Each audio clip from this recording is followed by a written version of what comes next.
but look what's going on. This should ring a bell. Decapolis, that's in the New Testament. Gerasa is also in the New Testament, or Gerasenes. There are many different ways it comes in. But I want to show you what Alexander did to the New Testament world of the gospel. This is what Alexander did. Look at this is earthquaked and ravaged, and people have pillaged and plundered. It's still unbelievable. The symmetry of Greek architecture, and these columns are going down one of his signatures. Alexander wanted cities to have a north-south and an east-west bisection of the city. In order to, he was a master. He says, if we have everybody coming and crossing, he said, at the center, which most often where they met was called by different terms, the forum. You've all heard of the forum. The agora, or you might have, in the Gospels, it says that when Jesus was traveling, that they laid the people down in the marketplaces. Now, you might think of the flea market, that's out wherever it is that I go to in Kalamazoo, or the farmer's market. No. This is where they were laying the people. Look at what these places look like. This is the marketplace right here. Right here. This thing. Right in the center of all those columns. And what you see heading off from the marketplace going right here is the main north-south road of town. And so that if you came to that spot, you would make sure that you would run into everyone and everything that's going on. You'd hear the news, and you would share the news, and it became a centralized method of communication. So what that does, the Greek, you've probably heard it called the Greco-Roman world.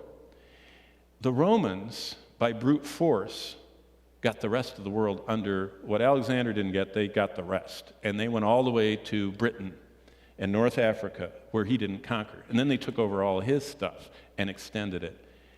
And they allowed this language of Koine Greek and this cultural centerpiece, with the main focus of the town being in this marketplace, with the Cardo and the Ducomanus, the crossroads, coming.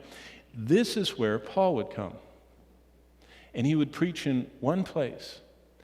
Now, I'll show you, because this is another view. This is in modern-day Jordan. If you've ever wondered what Jordan looks like, the Hashemite kingdom of Jordan. In fact, I'm a member of the board of the Jordan Theological Seminary that's just down from this in Amman.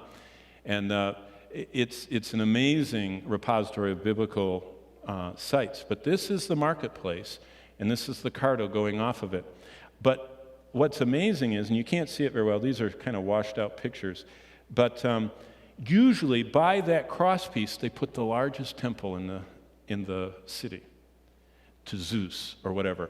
And I'll show you some of the columns of it, but this is a close-up, and you can imagine people selling their stuff and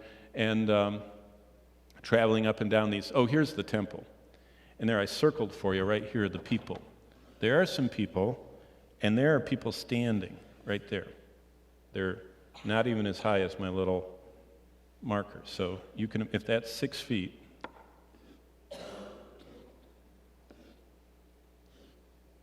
so those things are at least 30 feet high, probably a lot taller than that. But that's just the entry. You notice that there's steps and another level and more beyond that. This is the temple at the confluence of the roads to Artemis. And what the reason I bring that up is that the Hellenization of the world made communication and made culture and made architecture all open for the gospel to come, but it also made sharing the gospel very difficult. Because almost everyone but the Christians were devout. I mean, we have a little pluralism in America. You know, we have Hindus and Muslims and Roman Catholics and Baptists and Jehovah's Witnesses and Mormons, and they followed one God, the whole town.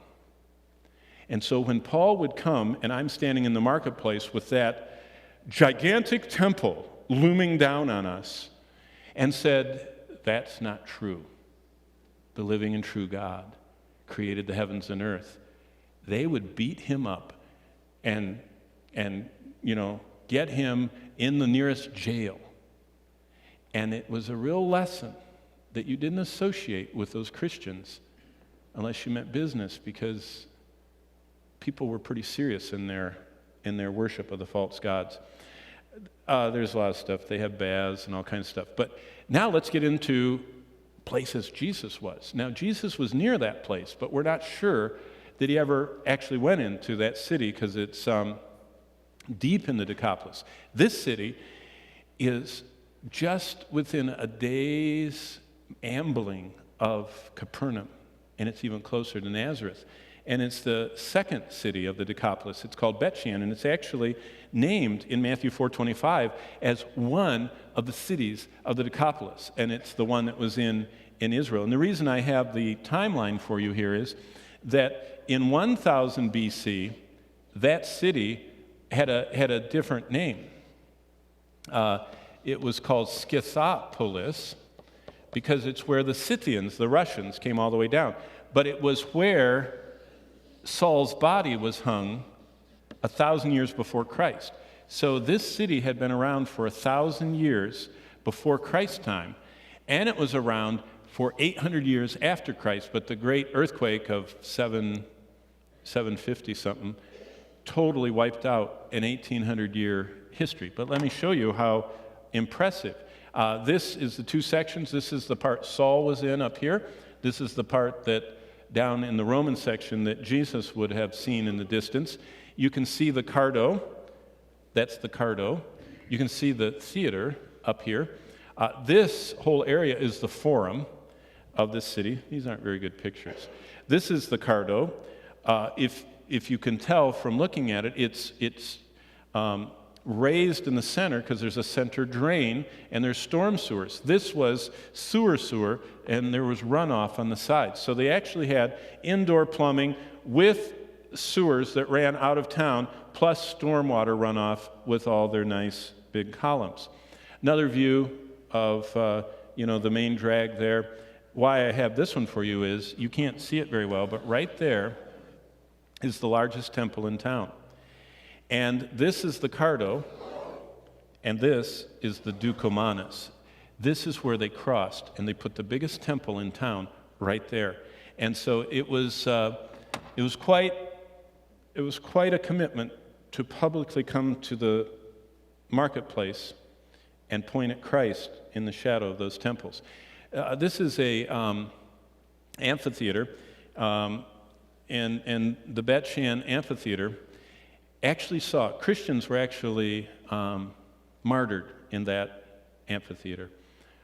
When the Romans destroyed the city of Jerusalem in the years that followed, they began the whole, what you read about in the Colosseum, the whole round up the Christians and kill them. And many hundreds were killed here of the early believers.